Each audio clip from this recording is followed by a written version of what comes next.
Já estamos de volta com o seu estilo de vida e agora nós vamos responder a mensagem do Moisés Silva. Ele perguntou assim pra gente: doutora, o nosso tempo é o Cronos e o tempo Kairos é o tempo de Deus. Como o ser humano pode lidar com isso, sendo que o nosso coração faz planos, mas a resposta certa vem de Deus? Bom dia, Moisés. Eu vou tentar, da melhor forma, responder a sua pergunta. Eu acredito que na sua pergunta você já colocou aquilo que você acredita fortemente, que é a sua crença pessoal. Todos nós temos crenças, né? Todos nós estamos sujeitos a ter as nossas crenças pessoais. E as nossas crenças ditam os nossos comportamentos, né?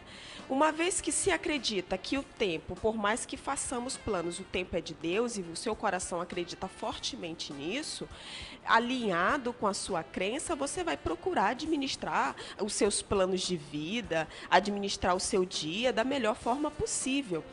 Como eu falei, cada personalidade tem a sua forma mais correta de administrar o seu tempo. Agora, caso você perceba que de alguma forma você está insatisfeito com os resultados que você vem tendo, ou se você tem planos futuros, ou se a forma como você vem executando as suas atividades, você não está encontrando tempo ou bons resultados, ou você está sendo questionado pelo tempo que você leva para fazer cada coisa, eu falo isso profissionalmente mesmo, falando. Então, talvez você tenha que repensar até que ponto realmente eu tenha que me colocar e tomar como responsabilidade os resultados que eu tenho na minha vida, porque não tem resposta certa e nem errada. Não, o que nós temos são resultados diferentes. Se hoje os resultados que eu estou tendo estão me agradando, então ótimo, né? Eu não tenho nada o que mexer. Mas se de alguma forma os resultados que eu tenho diante dos meus propósitos de vida não estão acontecendo no tempo que eu acho que é o mais correto, não estão sendo rápidos, então talvez eu tenha que me colocar e trazer sim um pouco mais de responsabilidade naquilo que eu determino para acontecer na minha vida. E claro, Deus, Ele está nos apoiando em todos os segmentos que nós temos, né? Mas assim, eu vou ficar muito mais com uma forma mais científica da coisa, porque crenças realmente, elas precisam ser respeitadas independente qualquer que elas sejam. Bom, valorize cada minuto do seu dia, valorize cada minuto. É uma dica importante também, porque às vezes a gente fica, né? Não, só 5 minutinhos, daqui a pouco eu começo, ou então daqui a pouco eu levanto, porque um minutinho não vai fazer tanta diferença assim, mas parece que os 5 minutinhos a mais que a gente dorme, que nos fazem chegar no trabalho atrasados, são assim os 5 minutos mais gostosos do universo que nós temos na cama, né? Por que será que isso acontece? A forma como você levanta e começa o seu dia realmente faz uma diferença. Por exemplo, se você já acorda atrasada, você, enfim, tropeça no cachorro, quebra o salto do sapato, a roupa rasga e aquilo tem tão pouco tempo para que você consiga organizar o tempo que você perdeu ou o tempo de atraso e vai isso tudo juntando, vai contribuir para que você já chegue de mau humor, já pegue uma bronca do chefe e vice-versa. Se você já acorda o dia tendo um planejamento, já deixou a roupa separada, já pensou pelo menos qual é o estilo de roupa que você quer usar naquele dia, já procurou deixar organizado o máximo possível que você poderia e que vai precisar naquele dia, desde a alimentação, porque tem pessoas que muitas vezes carregam sua própria alimentação, né? Se você já consegue deixar isso separado, organizado, se você se atrasar ou ficar 5 minutos na cama, não vai fazer tanta diferença, porque você já sabe exatamente tudo o que você precisa, cada passo já foi pré-determinado por você na noite anterior. E realmente, a forma como você acorda faz toda a diferença. Nós usamos técnicas no coach que a gente aconselha as pessoas já, antes mesmo de abrir os olhos, já dá um sorriso técnico, aquele sorriso científico. Não precisa ser um sorriso de alegria, porque é muito difícil você já querendo ficar na cama, tá feliz, né? Então você dá aquele sorriso, segura por 30 segundos e pensa coisas positivas, determinam as coisas boas que vão acontecer, o que você quer fazer naquele dia. Se vocês fizerem esse exercício, vocês vão ver a diferença que faz ao levantar da cama e os resultados que vocês vão ter nesse dia. Então, é uma dica que a gente dá como coach de como você acordar sempre antes mesmo de abrir os olhos, fazendo aquele sorriso, porque libera serotonina no cérebro, isso é cientificamente comprovado, e você já muda totalmente o teu estado de humor. Em relação a essa questão de se organizar antes, até na noite anterior, tem uma dica aqui que é exatamente sobre isso. Comece na noite anterior. Veja o que pode fazer. Aí começa, né, os asteriscos. Faça planos para o próximo dia, planeje as comidas do próximo dia, elege as roupas que você vai usar no dia seguinte, deixe a cozinha limpa, coloque a mesa do café da manhã, descongele a carne ou o peixe para a refeição do próximo dia, separe a roupa para lavar, deixe ao lado da porta as coisas que você vai levar consigo. Isso é realmente interessante porque às vezes quando a gente acorda, como você disse, atrasado, ou então já nos últimos minutos possíveis para sair, a gente começa a catar tudo. Aí vai jogando tudo dentro da bolsa, vai e pega aqui, e aí você esquece, tem que entrar em casa de novo, aí fecha a porta, abre a porta, e isso já gera um estresse muito grande no nosso humor e até a gente acaba levando esse estresse para o dia todo, né? Dá a sensação de maior desgaste, dá a sensação de perda de tempo, e aí isso vai gerando um estresse. Nesse estresse você não pensa direito, você não raciocina direito, e aí é quando você se vê atropelando e repetindo coisas, e a oxigenação do cérebro não está funcionando muito bem, dá o aceleramento cardíaco. Então você tem que parar, respirar fundo e repensar a forma que você está fazendo as coisas. Porque continuar naquele ritmo só vai piorar ainda mais, né? Porque se você faz na pressa e começa a reclamar e você começa a ter os pensamentos negativos de que aquilo não vai dar certo, de fato não vai dar certo. Porque aquilo que você pensa contribui muito para o teu próximo ato, contribui muito para a forma como você reage diante das situações. Então é importante parar, respirar fundo e repensar o plano B e pensar positivamente que mesmo alguma coisa ou outra não tendo dado certo, existem outras possibilidades e que no final tudo vai realmente acabar bem. Bom, Simone, também existe uma outra questão que as pessoas trazem muito à tona hoje em dia, trazem muito para a conversa quando a gente fala sobre o tempo, porque isso tira muito tempo da gente, que seriam as redes sociais.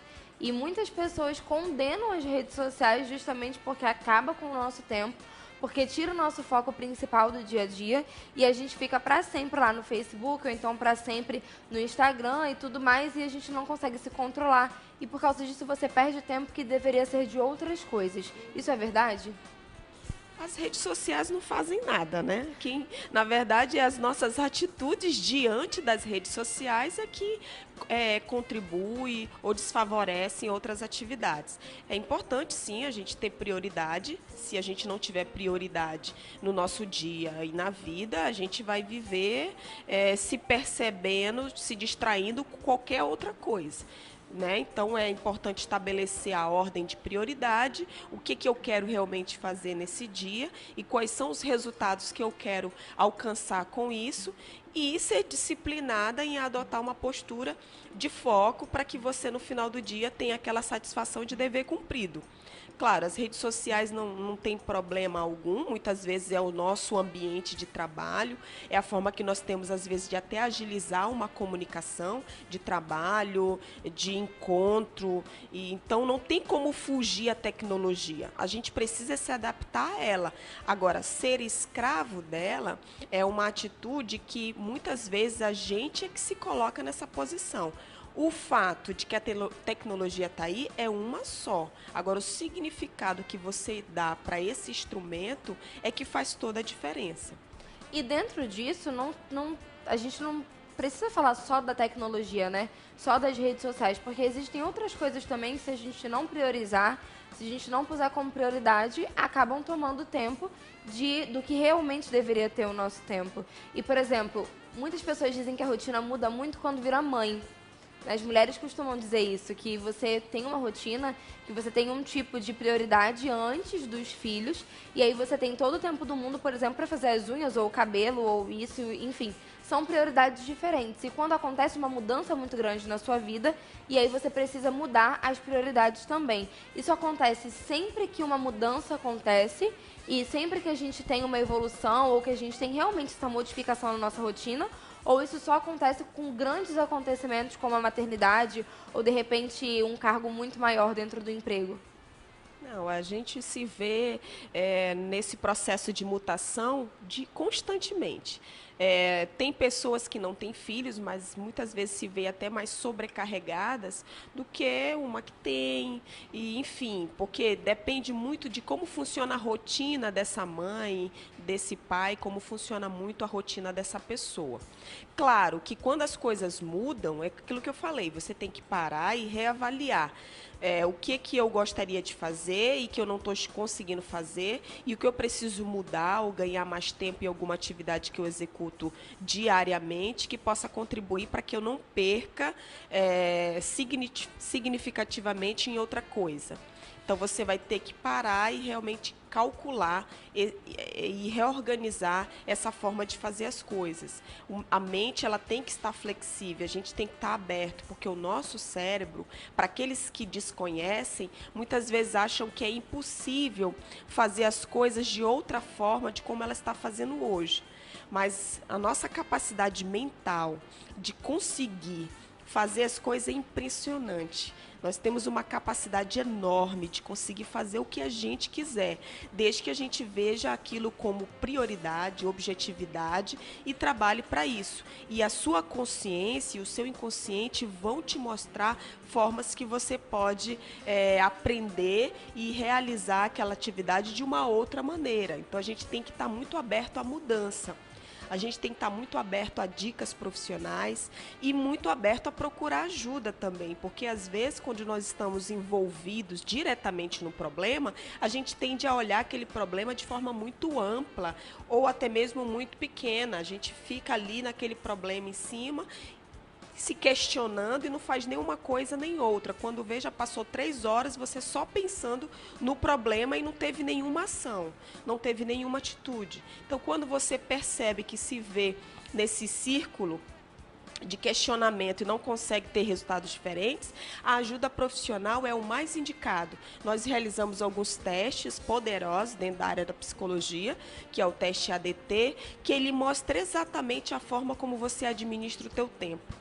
Ele diz exatamente quais são as áreas de limitações. E se baseado nessas áreas de limitações que todos nós temos, isso é natural, ninguém é perfeito, se isso pode estar contribuindo ou não para a sua organização. E aí ele vai dar dicas poderosas de como você pode mudar isso aí. E o profissional vai te ajudar nessa caminhada para reestruturar essa sua organização. Bom, em relação às crianças, elas conseguem aprender também esse tipo de organização e esse tipo de rotina desde muito cedo? Ou a gente só consegue aprender isso quando tem responsabilidades mais concretas a partir da adolescência ou até da fase adulta? Pelo contrário, a criança, ela é imitação do meio. Se ela convive num meio desorganizado, provavelmente ela vai repetir as mesmas ações. Ela não adianta querer educar uma criança ou disciplinar uma criança apenas com falar. A criança, ela vai automaticamente repetir o meio em que ela convive. Se desde pequeno você ensina, claro, não de forma rigorosa, é uma criança, tudo muito de forma lúdica, de forma agradável, e em tons de brincadeira, gera muito mais aprendizado do que uma coisa imposta e rigorosa. Então, se você convive com aquela criança de forma lúdica, sempre ensinando, olha, filhinha, essa é a roupinha, vamos separar, chegou em casa, olha, você já sabe onde colocar o seu sapatinho. Vamos brincar de guardar o sapatinho no lugar? Então, essas coisas vão introjetando rotinas na criança que, quando você perceber, naturalmente, ela vai executar aquelas atividades. Mas ela precisa conviver com aquelas execuções, senão ela não vai conseguir repetir. Ela não vai sozinha aprender algo que ela ainda não sabe. Ela tem que viver aquilo no ambiente dela social, escolar, familiar. Nós vamos fazer mais uma pausa no nosso bate-papo. Daqui a pouco a gente está de volta. Não esquece que você pode enviar suas participações através do nosso WhatsApp. 92 é o código daqui de Manaus, 98111 4512 é o número da nossa produção. Não sai daí, o intervalo é bem rapidinho e eu estou esperando por você.